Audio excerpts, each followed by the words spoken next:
Hello and welcome to this week's Agri Marketing Mastery. I'm Rob Marsden, Head of Digital here at Red Stag Media, and today I'm going to be talking to you about search volume and more specifically how you can grow organic search traffic over time, even in a low search volume industry, which agriculture can be. First of all though, what do I mean by search volume? Well, it's simply how many searches there are each month for a given keyword or set of keywords in the market in which you're operating. I'm assuming that the majority of people watching this will be in the UK and selling to UK farmers, so we're really interested in the UK monthly search volume. Search volume can and does change seasonally. A good and obvious example of this is in the online retail world.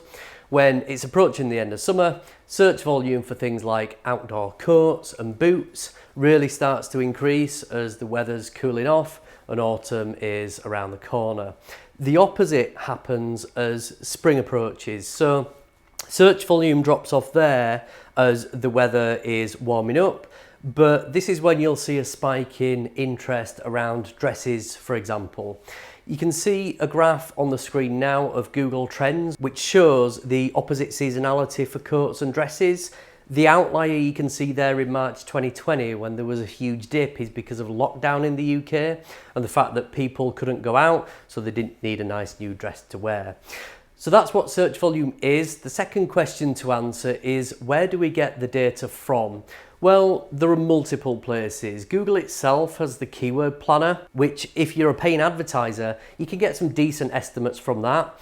If you're not an active advertiser with Google Ads, you can use the keyword tool, but it only gives you a search volume range, which isn't very useful at all. You can see now on the screen a side-by-side comparison of what you'd see for two example keywords. On the left, using an active ad account and getting more accurate search volume estimates. But on the right is that range that I was talking about. There are other non-Google tools which show search volume estimates though, such as leading industry SEO tools we use like SEMrush and Ahrefs, as well as some smaller but useful tools like Keywords Everywhere, for example. All of these are paid tools, but Keywords Everywhere uses a credit system as opposed to a monthly subscription like the other two I mentioned. So keyword research and researching search volumes can be cost effective with a tool like this. Okay, so we know what search volume is and where to get the data. So before we talk about the issue of low search volume and agriculture, let's first answer the question about why search volume is actually important. Well, very simply, the higher the monthly search volume a keyword has, the more traffic your ranking page is likely to receive from organic search if it ranks well for that keyword. Some keyword variations have higher search volume than other variations, so it might make sense to optimize for the highest search volume query. As always with SEO though, there's a but. And the but here is that the higher the search volume, generally the higher the competition is too. That's not always true, but it is true in a lot of cases. It's also worth mentioning that Google's natural language processing capabilities and its understanding of topics and phrases is so advanced that in many cases it knows that a variation of how a phrase is constructed doesn't necessarily change the meaning of it, and the user is looking for the same information. So regardless of the exact phrase that you optimize for, a lot of the results will be the same anyway. That said, we always try to find a primary keyword and then a set of secondary keywords to optimize our clients' pages for, to give us the best chance of ranking for the most important keywords. We do always balance search volume with competition though, as ultimately it's about the traffic that you can drive to a website, and sometimes it does make more sense to optimize for lower competition terms with a lower search volume, as the net result is more traffic as you're likely to rank higher for those terms and therefore have a higher click-through rate from the search engine results pages. So low search volume, that's why you're here. It's an issue in agriculture, so how do we handle it? Well, the first thing to say is that search volume estimates are always that, estimates. Yes, Google's estimates are based on data that it has about different keywords, so should be quite trustworthy, but there have been many instances where content that's been written based on search queries with a reported monthly search volume of 0 have gone on to drive thousands of organic clicks every month and end up ranking for many different secondary keywords, which also drive traffic. It's less risky to try and optimize content for keywords with some volume, but if it's a topic that our clients should cover, they've got something useful to say on it, and it will benefit their customers and prospective customers, then as long as the primary keyword has even a small amount of reported search volume each month, even 10 or 20, we're happy to create that content, as we know that the piece will go on to rank for a variety of terms as long as we've analysed the current results properly and have established that our clients' websites can compete with the results that are already there.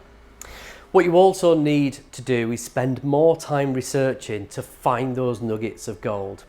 If I gave you access to SEMrush now, for example, and asked you to go away and find me 50 relevant keywords with decent search volume relating to, say, t-shirts, you could probably do it in less than 10 minutes. If, however, I asked you to do that about something specific related to crop inputs, for example, it would take you a lot longer to find the same amount of keywords, and because of that, it's important that you do some groundwork first.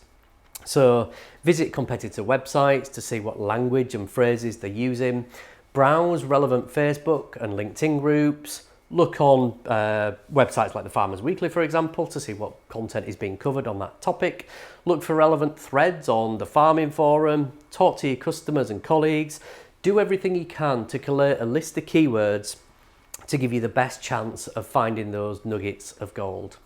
Tools mentioned earlier like SEMrush and Ahrefs can tell you what keywords your competitors' related pages are ranking for, as well as giving you new keyword ideas. Even Google, using the people also ask boxes and related searches, can give you new ideas for seed keywords. The last thing I'd say, that in a low search volume industry, it's vital to get as many clicks as you can from that limited number of searches. So work on the appearance of your listings in the search results, and also consider running paid ads for the most important keywords, even if you're ranking well organically. Google's previously released data that shows that when you have a paid ad as well as an organic listing above the fold, the click-through rate to your site exceeds that of the combined click-through rate when you only have one or the other appearing, a paid ad or an organic listing, sort of showing separately. There is quite a lot more to say on this topic, but there is a risk of the video going on for a lot longer than it should. But we come up against this all the time, yet we still drive a lot of organic search traffic to our clients' websites with the methods we use to combat it. So if you do want any more detail, just drop us a line and we'd be happy to help. So until next time, take care.